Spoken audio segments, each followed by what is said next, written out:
22 مارچ 2007 کو میری ملاقات ہوئی جب غلام حسن سعیدی صاحب سے.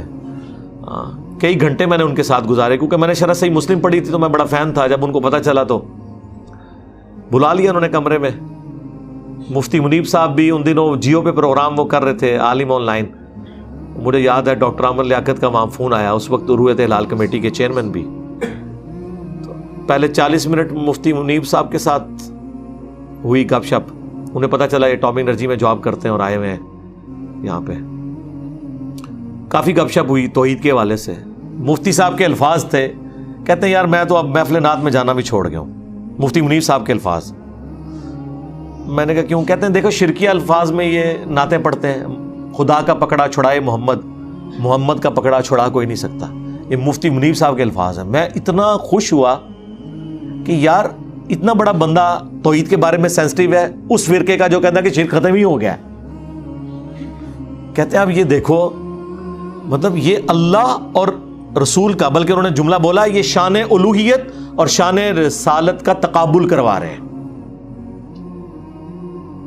پھر کہتے ہیں شعر پڑھتے ہیں جی ہمیں قبر کے عذاب سے نہ ڈراؤ, قبر میں مصطفیٰ آئیں گے. کہتے ہیں کتنی گستاخی ہے بھئی, قبر کے عذاب سے مصطفیٰ نہیں تو ڈرایا ہوا ہے. تو یہ آپ نبی علیہ السلام کو کہہ رہے ہو کہ ہمیں عذاب قبر سے نہ ڈراؤ کہ نبی آئیں گے قبر میں.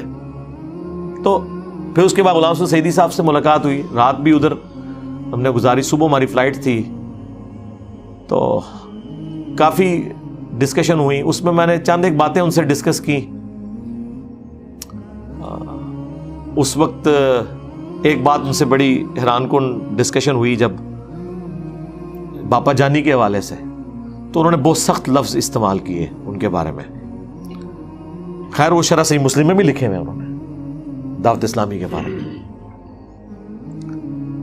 میں نے کہا آپ کی آواز کون سنے گا, ان کے تو لاکھوں مرید ہیں اور آپ ان کے بارے میں یہ جملے بول رہے ہیں کہ یہ ان کے اندر مسئلے ہیں. اور تو کہتے ہیں یار ہم تو بس بتا ہی سکتے ہیں نا لوگوں کو, باقی تو آپ کی بات ٹھیک ہے, ہم پبلکلی تو یہ بات نہیں کر سکتے. بل میں نے تو شرح مسلم میں لکھ دیا. تو میں نے کہا معذرت کے ساتھ میں اگر ایک بات کروں, آج آپ کو تو کوئی نہیں جانتا لیکن ان کے ماننے والے تو ملینز میں ہیں. تو عین ممکن ہے کہ جن بزرگوں کو آپ بہت بڑا بنائے ہوئے ہیں وہ بھی اپنے زمانے کے باپا جانی ہوں, اور اس زمانے کے غلام حسن سعیدی جو ہیں وہ بیچارے کونے خدروں میں ابن تیمیہ کی طرح بیٹھے ہوئے ہوں گے اس ڈر سے کہ گدھے پہ بٹھا کے پورے شہر میں پھرایا جائے گا, اور ہم انہیں بزرگ مانتے ہوں. تو کبھی آپ کو وسوسہ آیا ہے؟ کہتے ہیں انجینئر صاحب کبھی کبھار مجھے بھی ایسا لگتا ہے کہ ایسا ہو.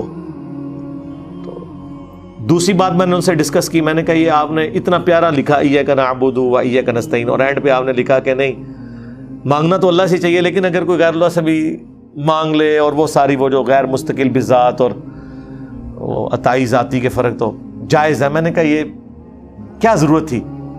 حدیث آپ ترمذی کی لکھ رہے ہیں کہ ابن عباس جب بھی مصیبت پریشانی ہو صرف اللہ ہی کو پکارنا, یہ آپ اس سے رزلٹ نکال رہے ہیں. تو سعیدی صاحب کہنے لگے کہ انجینئر صاحب میں نے پہلے یہ لکھا تھا کہ غیر اللہ سے استعانت کرنا ناجائز ہے, لیکن بریلوی علماء وفد بنا کے میرے پاس آ گئے. انہوں نے کہا حضرت آپ اتنے بڑے عالم ہیں, یہ تمہارے فرقے کا نقصان ہو جائے گا. تو پھر انہوں نے مجھ سے چینج کروایا. یہ ان کے الفاظ ہیں. تو کہتے ہیں میں نے بس کسی درجے تک تو کیا ہے نا کہ میں لکھ دیے جائز ہے لیکن یہ کرنا نہیں چاہیے. اتنا پریشرائز بعض اوقات بندہ ہو جاتا ہے مسلکی پریشر اور باقی چیزوں میں سے. خیر اس وقت تو لوگ ان کو کہتے تھے یہ بڑا لبرل قسم کا مولوی ہے اور یہ ہے وہ ہے. آج لوگ جناب کہتے ہیں جی بڑی ان کی کنٹریبیوشن ہے جی, تھنک آؤٹ آف باکس کیا ہے انہوں نے, اور انہوں نے جدید مسائل کے اوپر قلم اٹھایا ہے. اعلیٰ حضرت سے بھی اختلاف کیا ہے معاملات کے اندر, داڑھی کے مسئلے میں, اور اسی طریقے سے عبدالحق محمد جیسے دہلوی سے اختلاف کیا ہے داڑھی کے مسئلے میں کہ مٹھی واجب نہیں ہے, مٹھی سنت ہے. مٹھی سے کم بھی ہو تو داڑھی درست ہے لیکن سنت یہی ہے. انا فتحنا لک فتحا مبینا, سورہ فتح کے ترجمے میں انہوں نے اختلاف کیا. اعلیٰ حضرت نے ترجمہ کیا تھا تیرے صدقے سے تیرے اگلوں اور تیرے پچھلوں کے گناہ. ٹھیک ہے, اس پہ میری آپ ویڈیو دیکھ لیں. بہرحال آپ آواز جب بلند کرتے ہیں تو اس کے اثرات اس وقت نہ نکلیں, بعد میں ضرور نکلتے ہیں.